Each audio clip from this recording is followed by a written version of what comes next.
Teach किया गया and they learn it. And जो आपने जो डायलॉग सुने, they are random dialogues, they are not pre written. हमने पहले से लिख के नहीं रखा था कि आपको एग्जैक्टली ये बोलना है। They just got the vibe कि अच्छा, जैसे फॉर एग्जाम्पल ईशान का जो डायलॉग था जो आपको सबको बहुत फनी लगा, that he is drunk, and that is, I am not saying that he is drunk, but वो इस लर्निंग स्टेज में जो उसका बताया जा रहा है कि तो ऐसा कर, तो वो he is doing it, he is trying to make it better. And यही चीज़ एक ह्यूमन साइकोलॉजी है जो बचपन से हमारे अंदर होती है। वो ये है क्या कहते हैं, देखना, सीखना और उसको अडेप्ट करना। और हमारा घर का जो माहौल है वो बहुत बड़ा रोल प्ले करता है कि बच्चे क्या देख रहे हैं और क्या सीख रहे हैं और किस एनवायरनमेंट में ढल रहे हैं। और इसमें जो है कई बार जो है पेरेंट्स और स्पेशली जो घर के बड़े होते हैं वो इन चीज़ों में फेल करते हैं। और ये चीज़ हमने आज ड्रामे में भी देखी कि हम लोग जो है बहुत सारा सोचते हैं अपने बच्चों के बारे में, लेकिन कई सारी जगहों में हम फेल हो जाते हैं। और वही फेल मोमेंट्स जो है हमारे बच्चों का कभी कभी फ्यूचर बर्बाद कर सकते हैं। आज के लिए जो पैसेज मैंने चूज़ किया है और जो थीम भी आपने देखी होगी, ड्यूटी रिकॉल, ये एक मैंने ओल्ड टेस्टामेंट के एक पैसेज से चूज़ किया है जो कि हमने कई बार पढ़ा भी होगा और सुना भी है और उसके बारे में बहुत बात करी है। और उस कैरेक्टर का नाम है डेविड, दाऊद। तो उससे भी फेमस उसकी एक स्टोरी है जब उसने जो है व्यभिचार किया, जब उसने अडल्ट्री कमिट करी, and that adultery was with Bathsheba. आप पेरेंट्स मेरे साथ निकालिए 2 शमूएल चैप्टर 12 वर्सेस 15 to 23। अगर आपके पास बाइबल है तो निकालिए, और यूथ स्पेशली अगर बाइबल नहीं लाया है, don't sit just like that, open your phones and take out the Bible.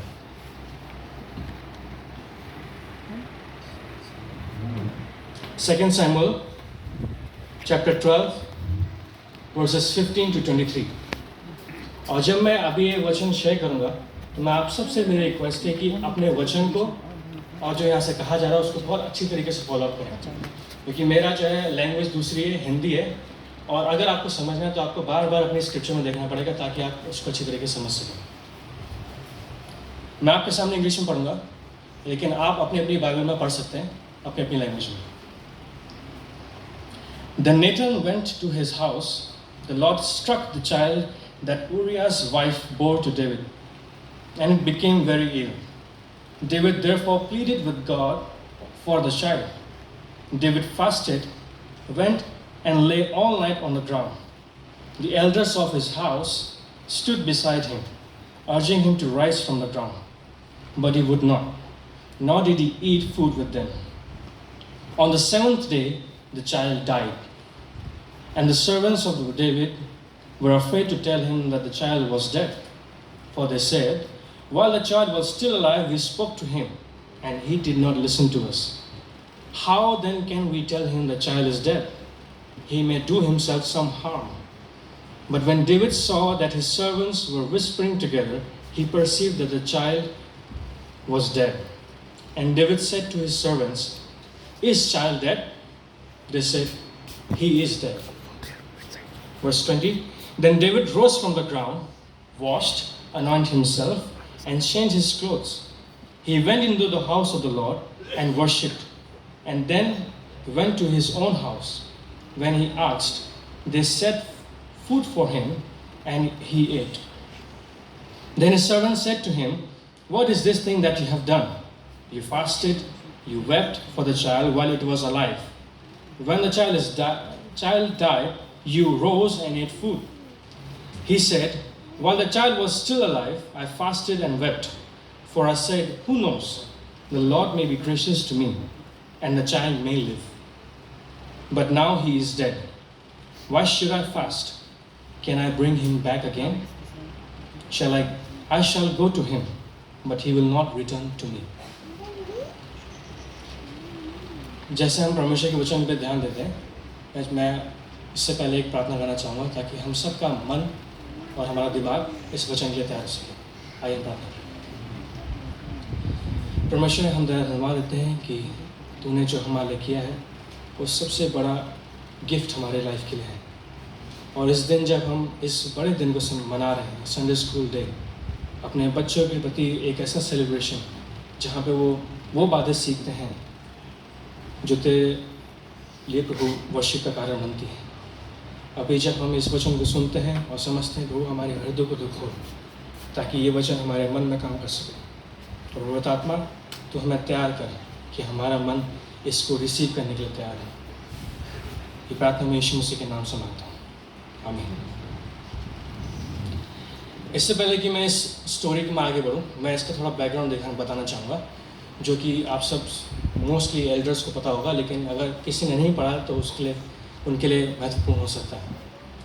तो ये स्टोरी स्टार्ट होती है चैप्टर 11 पे, जहाँ पे दाऊद ने जो है अडल्ट्री कमिट करी बत्शेबा के साथ, जो कि उसकी कोई भी नहीं लगती थी।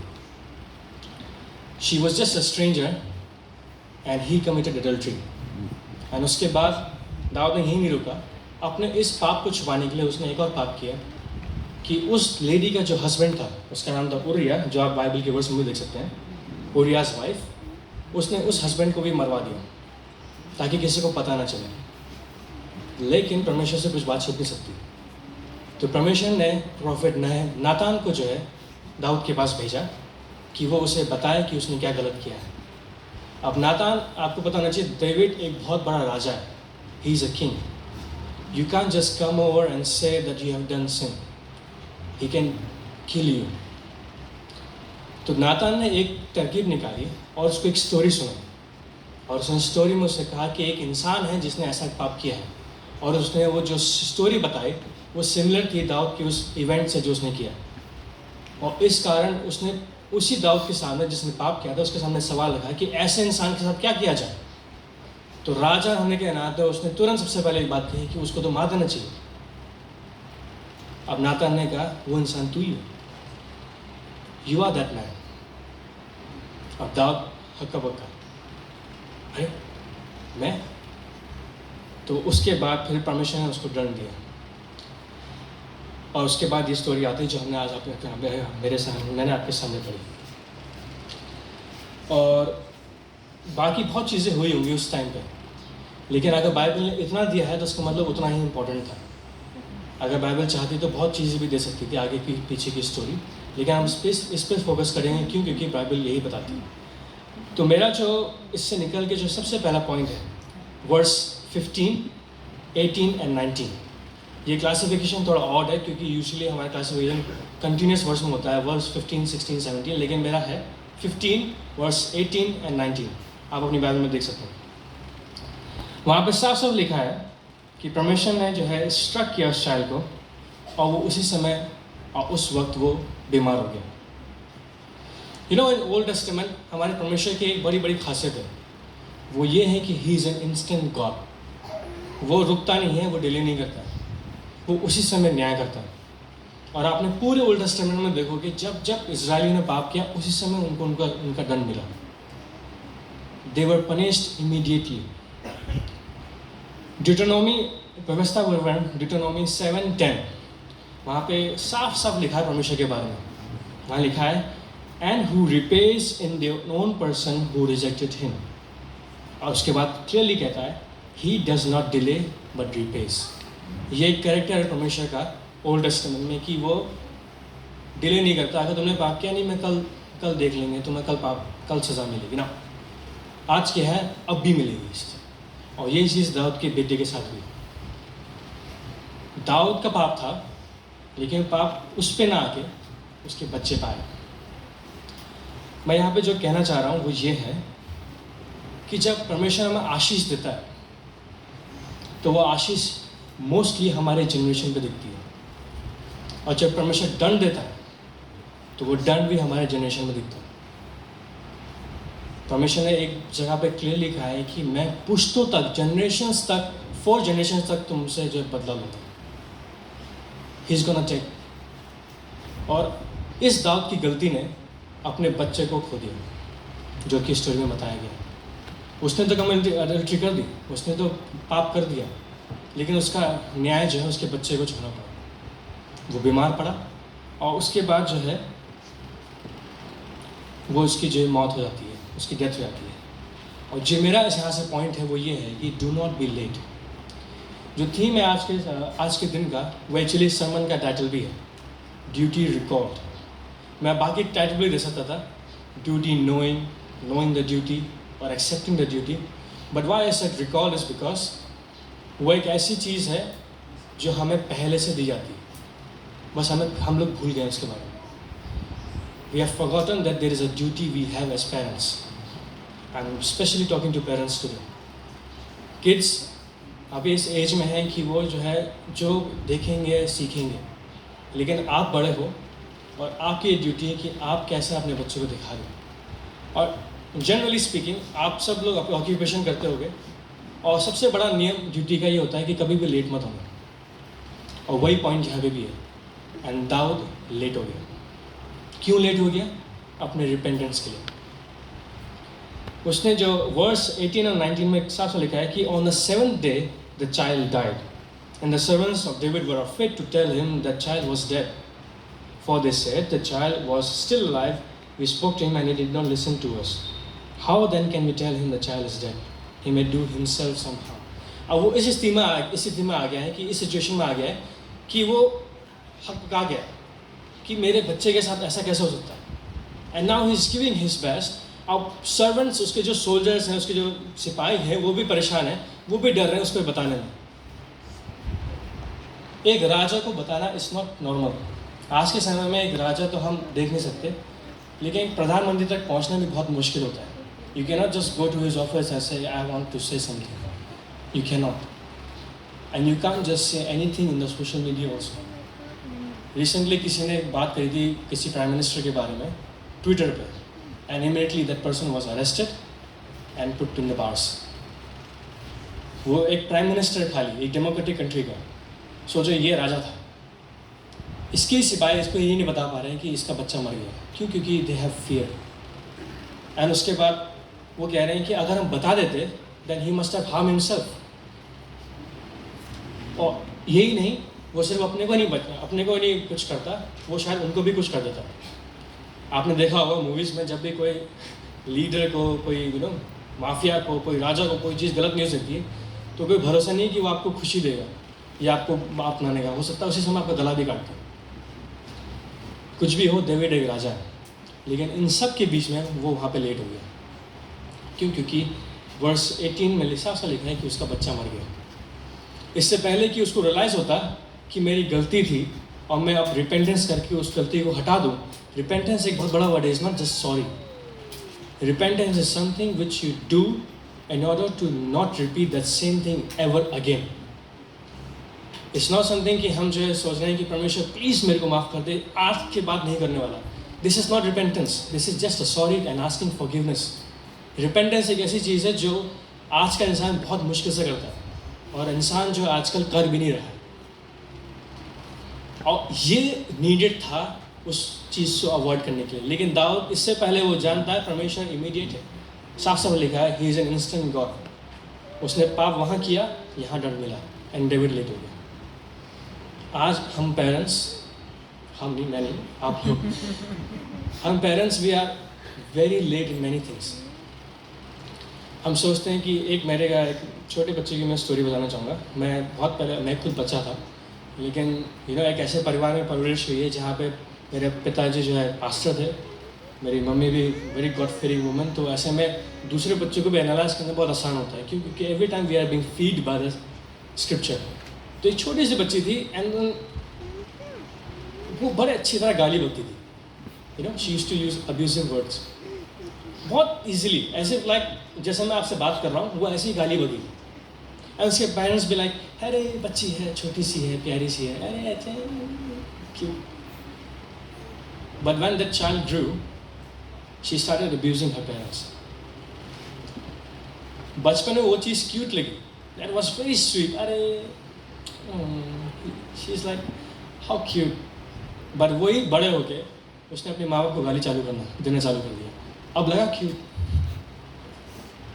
No right, but you are too late to now solve this thing. मेरे पापा हमेशा एक बात कहते थे, बच्चे को सिखाने की एक उम्र है। हो सकता है अपने एक्सपीरियंस से कह रहे हो, लेकिन एक उम्र होती है कि एक उस समय तक आप बच्चे को मोल्ड कर सकते हो, लेकिन उसके बाद आप चाह के भी कुछ नहीं कर सकते। आप चाहते हो कि बच्चा एक अच्छी चीज़ बन जाए, एक अच्छा ह्यूमन निकल के आए एक सोसाइटी में, लेकिन हमारे एक्शन नहीं है, हम बहुत लेट हो चुके हैं और बच्चा ऑलरेडी जा चुका है हमारे हाथ से। भाई कई सारे पेरेंट्स, इवन मेरे से भी बात करी, एक लड़की थी जो एडिक्शन में आ गई थी, एंड देन उसकी मम्मी बहुत शिकायत करी थी कि अरे बच्चा गलत संगति में आ गया है, she is now in wrong fellowship. आपने स्किप में भी देखा होगा। लेकिन आप क्या करें, आप वो हाथ से निकल चुका है, you nothing you can do, all you can do is pray. तो what I am trying to say is that do not be late like David. अगर आपसे देर हो गई तो आपका बच्चा आपके पास नहीं रहने वाला। एंड एक बार आपका बच्चा, you know, children are the wealth of parents. अगर किसी, अभी रिसेंटली एक अंकल है, I went to this funeral, how hard that must be for that father who lost his daughter recently, right. Specially एक तो पापा और बेटी का रिश्ता बड़ा अलग होता है और माँ और बेटे का रिश्ता बड़ा अलग होता है। एक बाप ने अपनी बेटी को खो दिया। I am not trying to bring anything here, but I am trying to say is that emotion जो होता है अपने चिल्ड्रन का, वो कोई बेर नहीं कर सकता। और वही चिल्ड्रन आपके हाथ से निकल जाए तो हो सकता है ये अभी आपको फ़र्क नहीं पड़ेगा, लेकिन you are accountable to God. आपके पास बच्चा था, it was your wealth and you misused it, and ये सब आपके ऊपर आएगा जजमेंट डे पे, डोंट वरी। अब बच्चा मर चुका है, अब बच्चा मरा नहीं है। 15 वर्ष में लिखा है कि बच्चा अभी बीमार है, लेकिन 18 वर्ष में लिखा है कि बच्चा मर चुका है। तो इसका मतलब बीच में एक गैप है, 15 और 16 एंड 17 वर्ष का। और वो है, the elders of his house stood beside him urging him to rise from the ground, but he would not, not he did food with him. तो मेरा दूसरा पॉइंट है, you are responsible for your responsibility. आप अपनी जिम्मेदारी के लिए जिम्मेदार हो। आप सोच रहे हो कि हम जो है, हमारा बच्चा हाथ से निकल गया, कभी कभी हमारे दिमाग से निकल जाता है कि चलो कोई नहीं, अब अपने आप जी लेगा, जो करना है करे, अब क्या कर सकते हैं, nothing you can do, but now you are accountable. बच्चा आपकी रिस्पॉन्सिबिलिटी थी और उस रिस्पॉन्सिबिलिटी के आप रिस्पॉन्सिबल हो। एंड उस रिस्पॉन्सिबिलिटी को देखते हैं डेविड ने कैसे निभाया। यू कैन सी वर्स 16 अपनी बाइबल में देखिए। डेविड ने 4 चीज़ें करी बड़ी इंटरेस्टिंग। पहली थी, डेविड ही प्लीडेड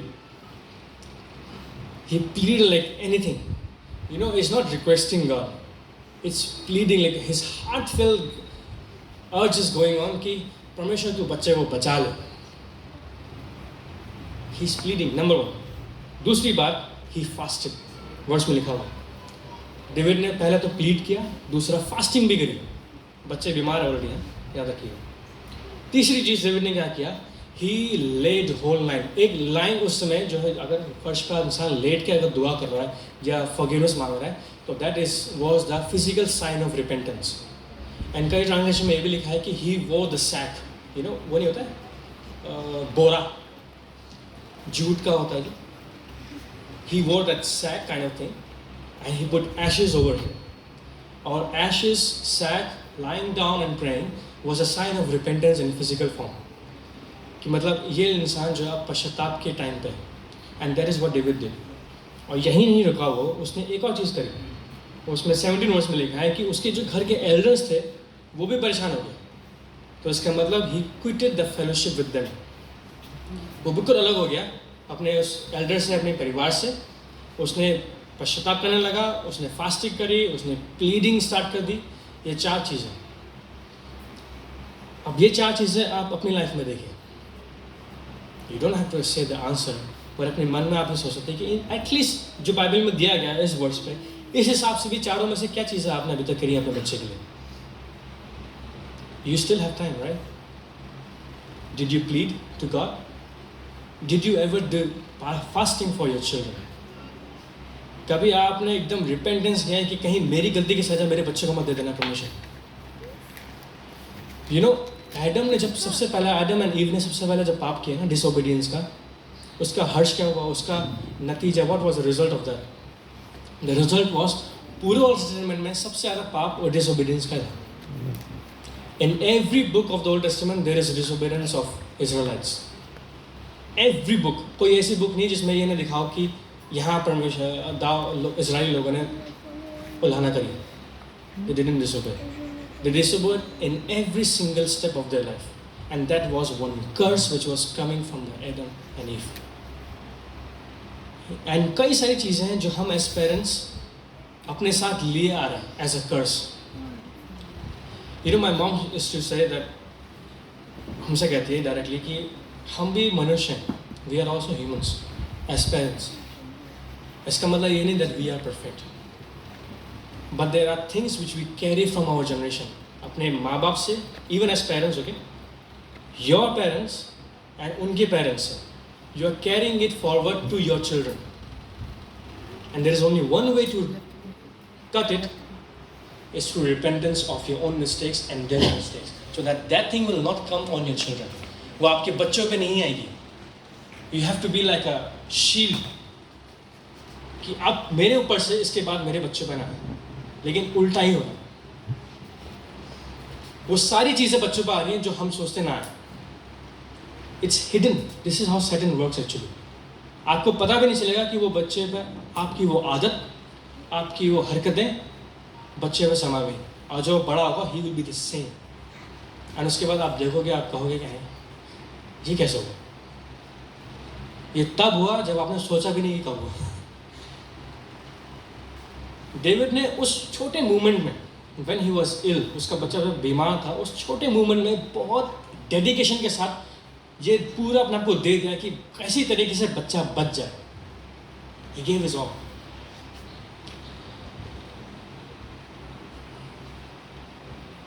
But आखिर में nothing could happen. तो हमारी रिस्पॉन्सिबिलिटी एज पेरेंट्स क्या है? और the future parents I must say, आप यूथ जो बैठा है यहाँ पे और जो एल्डर्स बैठे हुए हैं, आपके भी छोटे भाई बहन होंगे as elders of the family. हो सकता है माँ बाप ना हो, ऐसे भाई भी हो, बहन भी हो. You have your younger siblings with you. But आपके ऊपर भी रिस्पॉन्सिबिलिटी ये नहीं कि सिर्फ पेरेंट्स के ऊपर है.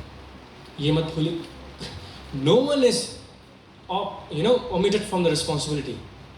आप सबके पास एक ड्यूटी है जो आपको निभानी है. आप दुनिया में हर चीज़ कर सकते हो, लेकिन आपने जो अपने घर में था उसको नहीं संभाल पाया तो क्या संभाला.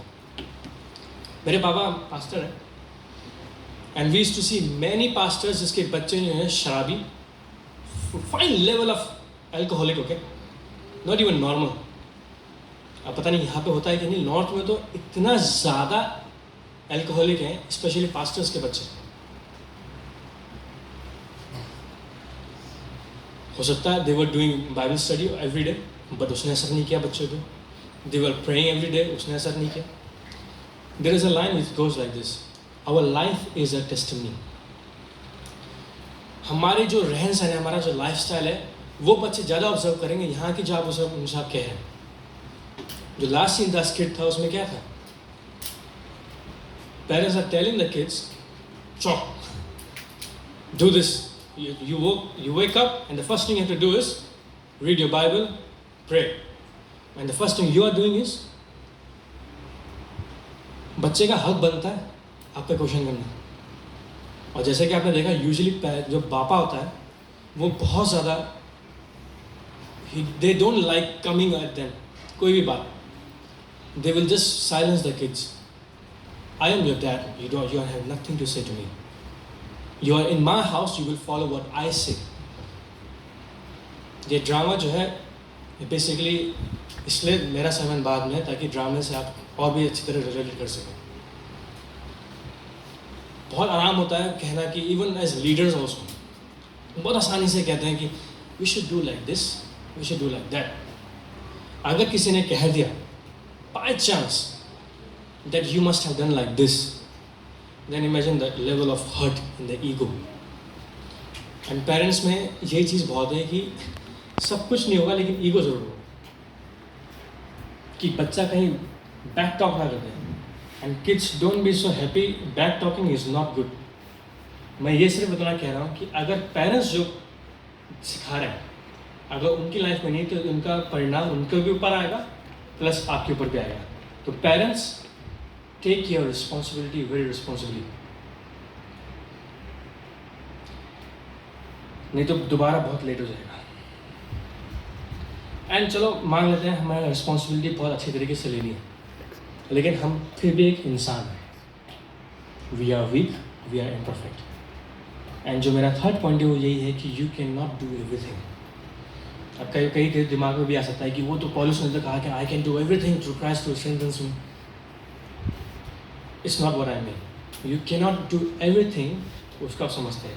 वर्स 20 to 23 अपनी बाइबल में देखिए।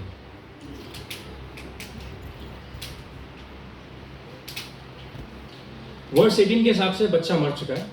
एंड अब डेविड को जब पता चला कि बच्चा मर चुका है, तब उसने क्या किया, वो खड़ा हुआ, उसने नहाया, अपने को अनॉइंट किया। उस समय अनॉइंटिंग बेसिकली जो तेल होता था अनॉइंटिंग का, वो अपने ऊपर डालते थे ताकि वो एक अनॉइंटिंग होती थी। एंड सेम अनॉइंटिंग की वजह से जो है सैमुअल ने डेविड को किंग भी अनाउंस किया था, अगर आपको पता होगा। तो he used to they used to anoint themselves, specially who were living in the fear of God. तो वो खड़ा हुआ, उसने नहाया, उसने अपना को अनॉइंट किया, उसने कपड़े बदले और उसके बाद परमेश्वर की वर्शिप करी और अपने घर गया और उसने खाना खाया। थोड़ा अजीब लग रहा है। लाइक अभी तो जो बच्चा, जो इंसान इतनी बुरी तरीके से लेकर प्लीडिंग कर रहा था, फास्टिंग कर रहा था, कुछ नहीं खा रहा था, और बच्चा मारा नहीं कि सब गायब। तो what I am trying to say is that you have to know your part. आप हो सकता है एक मदर होने के नाते, एक फादर होने के नाते कई सारी चीज़ें ना कर पाओ। You can not do everything, but at least do what is in your part. अभी मेरे पापा बीमार थे, he was in hospital, and everyone was saying back at home कि I was about to come here in Nagaland. And सब लोग ये बोलने में लगे थे कि कैसे लड़के हो तुम, स्पेशली द बॉयज़ ने, उनके ऊपर आ जाती है कि अपनी फैमिली की रिस्पॉन्सिबिलिटी क्यों नहीं ले रहे। मेरे दिमाग में और कुछ नहीं आया, बस इतनी सी बात आई कि I have done my part. I am not saying कि लाइफ टाइम के लिए मेरा पार्ट खत्म हो गया, but I am trying to say that उस मोमेंटरी के लिए मैंने जितना दे सकता था मैंने दिया, लेकिन अब मेरे को घर से भी नहीं करना था। आप हो सकता है as a mother you are not able to give everything, but at least give your part to the children, because you are accountable for that part. As father you are accountable for that part कि आपसे, fathers से ना बच्चा अलग सीखता है, mother से अलग सीखता है। तो अगर पिता अपने अपने कर्तव्य को, अपने कैरेक्टर को, अपनी रिस्पॉन्सिबिलिटी को, अपनी ड्यूटी को सही से नहीं निभा पा रहा है, देन उसका अपना पाप है, उसमें मदर की कोई गलती नहीं है। You have to take care of your own part कि एटलीस्ट एट द एंड अगर कुछ होता है तो you can say that at least I gave my own part, I gave my own. मैंने अपने बच्चे के लिए सब कुछ किया, क्योंकि मैंने पहले भी अभी शुरुआत में कहा था कि एक उम्र होती है जब तक आप बच्चे को सिखा सकते हो। उसके बाद when he becomes adult he has his own ethics. उसके पास अपने एथिक्स है कि वो जानता है कि अब क्या गलत है क्या सही है। आप उसको हर समय फ़ोन करके नहीं कह सकते बच्चा तूने ये किया, ऐसा नहीं करना चाहिए। बच्चा आपका फ़ोन कर देगा, and for surely he will cut the phone if you constantly keep on telling them, क्योंकि आपने पहले तो किया नहीं, अब करो तो बच्चा सुनेगा नहीं। तो जब पार्ट था, you have to make sure that this happens in a very responsible way. Verse 22 में कहता है, जब उन सब ने, जो अपने सोल्जर्स ने उसको जो कहा कि अरे अभी तो तू ऐसा कर रहा था, now you are doing like this, तो डेविड ने क्या रिप्लाई किया? He said, while the child was still alive, I fasted, wept, for I said, who knows? क्या पता परमेश्वर बच्चे को दया कर दे। उसको परमेश्वर, अगर आप वर्स 13 को आप देखोगे बाइबल में, तो वहाँ पे लिखा है कि David said to Nathan, I have sinned against the Lord. वो एक्सेप्ट कर रहा है कि मैंने पाप किया। Nathan said to David, now the Lord has put away your sins. तुम्हारे पाप तो हटा दिए। You shall not die. तुम नहीं मरोगे। Nevertheless, because by this deed you have utterly scorned the Lord, the child that is born to you shall die. मतलब यहाँ पे कंफर्म हो चुका है कि तो बच्चा मरेगा, चाहे उससे पहले उसके बाद वो बीमारी पड़ा। लेकिन दाऊद को पता था कि परमेश्वर ने, एक प्रॉफिट ने कह दिया है कि बच्चा मरेगा, इसका मतलब दैट इज अश्योर्ड। बट इसका मतलब ये नहीं कि he just give up, he didn't give up. उसको पता था वो जो एक मोमेंट मिल रहा है वो बोलते ना मिनी सेकेंड विंडो, उसके पास 5 मिनट का टाइम था, he gave it everything. You have lot of years. बच्चा आगे बढ़ेगा, they are not even 10 I guess junior class, and elders I think they are not even 19 और 18. You still have time. अगर आपके पास 5 साल भी है, उस 5 साल में अपना पूरा दे दीजिए कि बच्चा हो सकता है परमेश्वर उसे बचा ले. Even if you think now कि वो जा चुका है आपके हाथ से. मैं नहीं जा सकते, लेकिन मैं एक पॉइंट रख रहा हूँ आपके सामने. अगर वो दाव के इस कैरेक्टर को समझना इतना अच्छी बात है. क्यों? क्योंकि उसने जो है, ही did not just say that okay अब तो परमेश्वर मर गया, अब क्या करें, अब तो क्या करें. बौखला नहीं गया वो. He just give his everything in that 5 minutes. 5 minutes नहीं थे, जो भी टाइम था, उस छोटे टाइम में उसने जो है अपना पूरा दे दिया कि नहीं, बच्चा परमेश्वर प्लीज़ उसको बचा ले. लेकिन परमेश्वर ने ठान लिया था उसको मारना, क्योंकि उसको देनी थी सीख दाऊद को कि तू जो पाप करेगा वो तेरे बच्चे पर आएगा ही आएगा. और उसके बाद एक बहुत इंटरेस्टिंग स्टोरी है, आपको पूरे सुनना पड़ेगा, ठीक है. तो सबसे पहला था कि डू नॉट बी लेट. दूसरा था अपनी रिस्पॉन्सिबिलिटी को एक रिस्पॉन्सिबल पेरेंट के हिसाब से निभाइए. तीसरा था आप सोचते हो कि अगर आप सोचते हैं कि आप हर कुछ कर सकते हो, लेकिन आप you cannot do everything. But what matters is your part as parent, as a single parent और पेरेंट इन डू. अब मेरा जो लास्ट पॉइंट है वो बेसिकली एक बोनस है आप सबके लिए, क्योंकि वो कंक्लूजन भी है, और लेकिन उसमें एक ऐसी चीज़ है जो कि हम सबको बहुत अच्छे तरीके से समझनी है. हमने सीखा कि हमें अपना पार्ट देना है, सब कुछ कर लेना है, but don't be like David. You know, जब किसी इंसान, David was like that person, जब उसको तैरना तो नहीं आता, लेकिन उसने डुबकी मार दी. Have you ever seen someone who is drowning, जो डूब रहा है, छटपटाता है, save me. But in this case David was asking for his child, save him. आपको इतना क्लोज नहीं आना है अपनी लाइफ में. इससे पहले कि आप ऐसे करो, मतलब अपने आप को बोले दे दो कि प्रभु बचा ले. Constantly, you know, consistency is much better than immediate effect. और उसके लिए आपको जो है पहले से ही अपने आप को हर दिन अपने बच्चों के लिए देना है.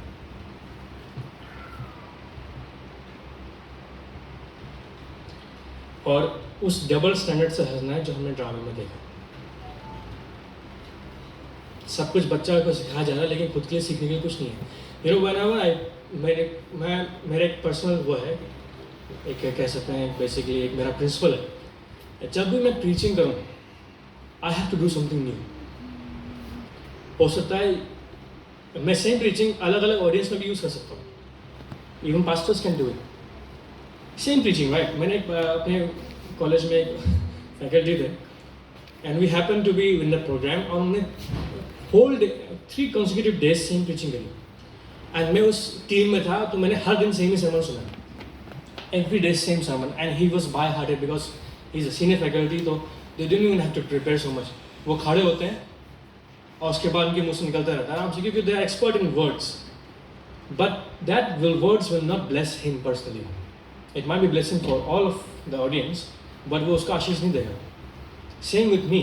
तो तभी मैं ट्राई करता हूँ कि जब भी मैं प्रीचिंग दूँ तो हमेशा मेरी प्रीचिंग खुद के लिए भी नहीं होनी चाहिए, ताकि मुझको भी तो ब्लेसिंग मिले, राइट. सिर्फ ऑडियंस के लिए थोड़ा ना sermon, it comes to me to you everyone. तो अगर मेरे को आशीष नहीं मिलेगी तो आपको कैसे मिलेगी? तो सेम वे, अगर पेरेंट होने के नाते आप ब्लेसड नहीं तो आपका बच्चा कैसे होगा? दैट वाज एग्रीमेंट, आमेन. ठीक है, तो आपके थ्रू एक ड्यूटी फ्लो होगी जो बच्चा रियलाइज करेगा, अरे नहीं. You know, one thing very great about my parents, कि उन्हें सब कुछ तो किया, उनके पास चाहे फाइनेंशियली स्टेबिलिटी नहीं थी, कुछ भी नहीं था, लेकिन उन्हें एक चीज़ जरूर अपने मन से करी. वो ये था कि कॉन्स्टेंटली दे, यू नो, एक फनी डम में टॉर्चर्ड कह सकते हो, but they constantly gave us that one thing that, you know, you have to read your Bible, you have to come to God, God is the only thing you can care about. This is the ministry, this is the best occupation in the world.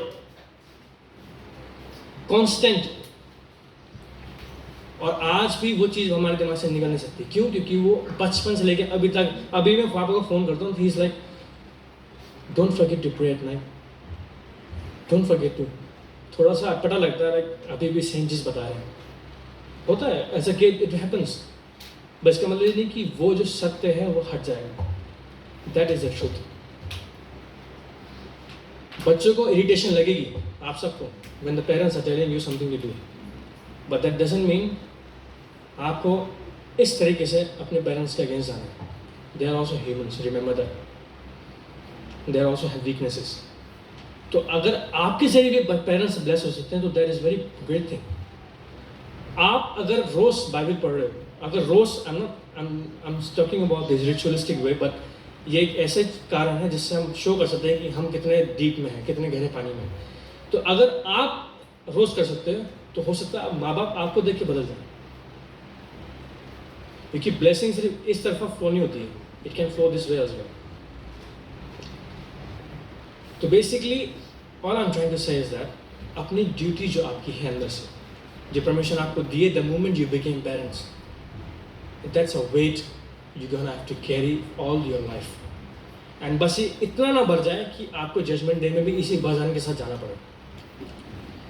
उस वजन को हटा दो अभी जब time है, नहीं तो बाद में फिर टाइम नहीं मिलेगा, and then you will carry the same burden on the judgement day, and when judgement will happen you will be not getting approved by the lord कि आप हेवन में जाओ। क्योंकि एक रिचुअलिस्टिक पैटर्न को फॉलो करना ही सल्वेशन नहीं देता, अपनी लाइफस्टाइल को परमेश्वर के अकॉर्डिंग जीना आपको सल्वेशन दिलाता है, and that salvation will give you heaven. You know Elijah एक बहुत बड़ा प्रॉफिट था, and he was known for his boldness. कौन ऐसा प्रॉफिट जिसने, अभी even Nathan, when even David was very god fearing king, okay, and उसके पास भी नेथन जाके डायरेक्ट नहीं बोल रहा है कि तूने पाप किया, he was in fear. But Elijah Ahab के, किंग अहाब, आई होप आपने सबने को पता है, अहाब राजा था, और वो परमेश्वर का भक्त भी नहीं था। He was influenced by his wife and he was worshipping the deity called Baal, ठीक है। उस राजा के सामने में एलिजा मुंह के सामने जाके कहता है कि तूने गलत किया। यू नो दैट बोल्डनेस, वो कहाँ से आई? परमेश्वर से आई। और उसने जब इजराइलियों को एड्रेस किया तो उसने एक बहुत अच्छी बात कही। पहला राजा, फर्स्ट किंग्स 18:21, उसमें एक हिंदी ट्रांसलेशन में लिखा है कि कब तक दो नाव में पैर रखे रहोगे। You know, it is almost impossible to keep your one leg in another boat, another leg in another boat. अगर आप कभी ओशंस में गए कि you should never try that. आपको गिरना पक्का है। Whereas अगर आप सेम बोट में दोनों पैर रख दोगे तो there is high chances कि आप बचे हुए। तो इजराइल लोग क्या थे? इधर भी थे, इधर भी थे।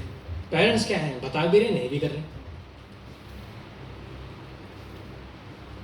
अपनी ड्यूटी से बहुत दूर जा चुके हैं। लाइक इट्स दैट फार कि इनको रियलाइज भी नहीं होता कि हमारे पास ऐसी कोई ड्यूटी भी है। But you have to recall that. आपका एक छोटा सा एक्शन टुडे आपके बच्चे का फ्यूचर बना सकता है। एक छोटा सा एक्शन आज, इसी moment. Now we gonna take holy communion at the end of the service. This can be the moment when you accept inside your heart कि आज से मेरा बच्चा will never be facing in the problems in the future. क्यों? क्योंकि आज से मैं उसको ऐसा नर्चर करने वाला हूँ। It's not a small deal. It's a communion with the Lord every first Sunday which we do. कुछ लोग तो हर दिन करते हैं, लेकिन all I'm trying to say is that हो सकता है एक फिजिकली आप अपने आप को इस तरीके से रेडी कर पाएँ कि आज से नहीं। You don't have to be too harsh. All you have to do is show yourself to your kids कि मैं कर रहा हूँ तो बच्चे अपने आप करने लगेगा। It's so easy. जो आप करेंगे वो देखेगा जरूर, that is for sure. And जब देखेगा तो जैसे मैं पहले कहा साइकोलॉजी में सीइंग, लर्निंग एंड अडेप्टिंग, आपको देख के वो देखेगा, सीखेगा और उसी लाइफस्टाइल को अडेप्ट करेगा। And it's that simple. All you have to do is recall it. With this I would like to close, and I hope कि ये वचन ये जो थीम है ड्यूटी रिकॉल, आज से और इस मूवमेंट से आप सब पेरेंट्स, एल्डर्स, यूथ और एल्डर सिबलिंग्स के लिए जीवन में काम करेगा। क्योंकि ये बहुत इंपॉर्टेंट चीज़ है। And it's never too late but to start now. God bless everyone.